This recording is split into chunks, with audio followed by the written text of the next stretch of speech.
बिस्मिल्लाहिर्रहमानिर्रहीम, अस्सलामुअलैकुम, खुशामदीद। प्लीज़ हमारे चैनल को सपोर्ट करें। आज हम बनाएंगे चाइनीज़ ब्रेड रोल। इसके लिए हमें चाहिए होंगे 5 अदद बॉयल आलू। अब इनको मैश कर लेंगे। इसमें थोड़े से डालेंगे बंद गोभी बारीक कटी हुई, बारीक कटा हुआ थोड़ी सी प्याज, थोड़ी सी शिमला मिर्च। इन सब को आलूओं में शामिल करें। अब इसमें डालें बारीक कटी हुई हरी मिर्च, नमक, काली मिर्च। अब इन तमाम चीज़ों को अच्छी तरह से मैश कर लें।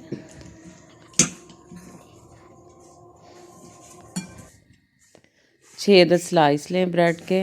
इनके किनारों को अच्छी तरह से काट लें और बेलने से अच्छा थोड़ा सा प्रेस कर लें।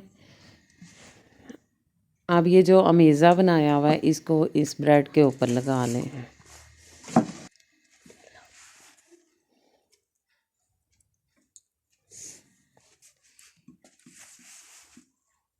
इसके बाद इसे रोल कर लें। रोल करने के बाद दरमियान में से काट लें। रोल थोड़े छोटा हो जाएगा और कम ब्रेड में भी ये ज़्यादा पीस बन जाएंगे।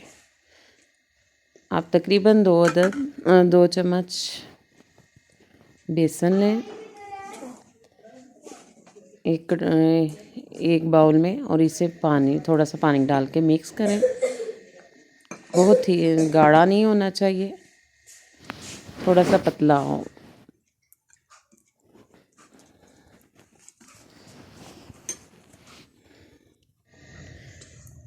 एक पैन में ऑयल गरम कर लें। मैंने सरसों का ऑयल लिया है, आप कुकिंग ऑयल भी ले सकते हैं। और ब्रेड रोल जो हमने बनाए हैं उसे बेसन में डिप करने के बाद ऑयल में डाल दें और हल्की आंच पे इनको फ्राई करें। रोल्स तमाम साइड से फ्राई हो जाए तो निकाल लें और गर्मा गर्म रोल केचप के साथ इंजॉय करें।